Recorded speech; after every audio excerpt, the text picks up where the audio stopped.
Good morning students, welcome back to my YouTube channel. पूर्व video रे आमे the monkey from राइगर विषय टू भलो भाबरे रीडिंग करिथिले एवं तार ओडिया मीनिंग मध्य बुझिथिले, ता सहित डिफिकल्ट वर्ड रो मीनिंग मध्य डिस्कशन करिथिले। तो आज रो वीडियो रे एही चैप्टर रो कंप्रिहेंशन क्वेश्चन को करिबा। ता पूर्वरु डिफिकल्ट वर्ड्स रो मीनिंग एवं तार सिमिलर वर्ड बा सिनोनिम को आउ थरे देखि नबा।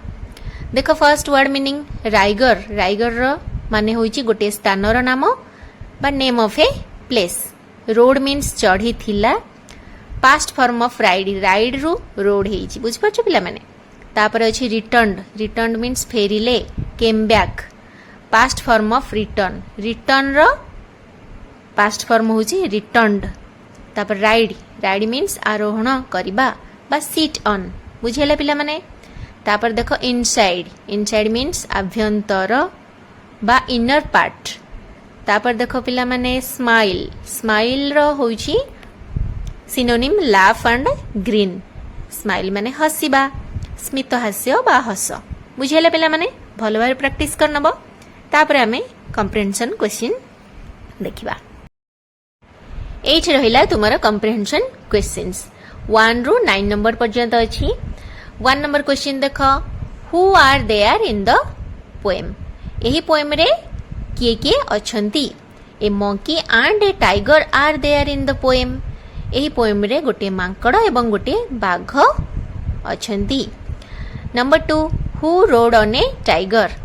बाघ ऊपर किए चढ़ी थिला ना a monkey rode on a tiger, गोटे मांकड़ बाघ ऊपर चढ़ी थिला। Number 3, the monkey was from dash. Answer होइची the monkey was from Riger. मांकड़टी कोठु आसिथिला ना राइगर बोली गोटे जागारु मांकड़टी आसिथिला। Number 4, what does they stand for. दे एठी काहाकु कुहा जाईची, काहा पई दे यूज हेची ना they stands for the monkey and the tiger. एठी दे मांकड़ एवं बाघ पई यूज करा हेची, बुझेले पिला माने। एबे देखिबा नंबर 5। नंबर 5 क्वेश्चन देखो कौन अच्छी। Where was the monkey when they came back। जेतेबेले से माने फेरिले मांकड़टी कोठी थिला ना the monkey was inside the tiger when they came back। जेतेबेले से माने फेरिले मांकड़टी बाघ पेटरे थिला, अर्थात मांकड़टी को बाघ खाई देइथिला। 6 नंबर, who was smiling। किए हसुथिला ना द टाइगर वाज स्माइलिंग। बाघटी हसुथिला, जेहेतु मांकड़ खाई देइथिला सेते से बहुत खुशी थिला।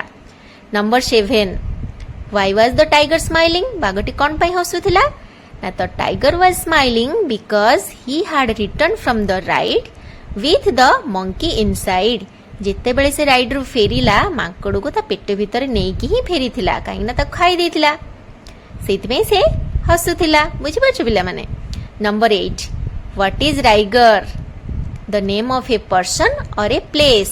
राइगर कहा को कह जाइची। 8 नंबर क्वेश्चन, जगह को कह जाइची ना गोटे लोक को कह जाइची। Riger is the name of a place. हम प्रथम रु जानिले जे मांकड़टी राइगर रु आसीथिला, अर्थात राइगर गोटे स्थान रो नाम। 9 number, how do you know it is the name of a place. तमे केमिति जानुचो इटा गोटे जगार ना बोली ना it is the name of a place because the monkey came from there. मांकड़टी से ठारू आसीथिला माने राइगर रु आसीथिला। And its first letter is in capital. Riger रो प्रथम अक्षर बा आर टी कैपिटल रु आरंभ हेइछि बोली आमे जानि परछन्ती जे एटा गोटे जागार ना। गोटे जागार ना सब बेले प्रॉपर नाउन हबो, आ प्रॉपर नाउन सब बेले कैपिटल लेटर रु ही आरंभ हबो, बुझि परछ पिला माने। तो भलो भाबरे प्रैक्टिस करिनियो। तापरे आमे देखिबा ए जो चैप्टर रे थिबा वर्ड रो ऑपोजिट वर्ड सब कोन हबो। तो आमे सिनोनिम जानिले बा सिमिलर वर्ड जानिले, एबे ऑपोजिट वर्ड कोन हबो आमे जानिबा। ता पूर्वरु वीडियो जदि भलो लागुची मो चैनल को सब्सक्राइब करनियंतु एवं बेल आइकन को मध्य प्रेस कर दियंतु, जहा द्वारा कि मु जेते बेले भी जे कोनोसी वीडियो अपलोड करिवि प्रथमे तुम पाखु नोटिफिकेशन आसी जिवो। आउ लाइक मध्य करबाकू जेमति न भूलो। देखो पिला माने ऑपोजिट वर्ड बा एंटोनिम विपरीत शब्द। आमे जो ए चैप्टर रु डिफिकल्ट वर्ड बाहर कले से डिफिकल्ट वर्ड रो ଅପୋଜିଟ୍ ୱାର୍ଡ ବା ବିପରୀତ ଶବ୍ଦ କ'ଣ ହବ? ଦେଖ ପିଲାମାନେ, ରାଇଡ୍ ର ହବ walk, stop and remain. Smile ର ହବ frown, cry and scowl. Inside ର ହବ outer, exterior and outside. Return ର ହବ depart, leave and go away. ବୁଝିପାରୁଛ ପିଲାମାନେ?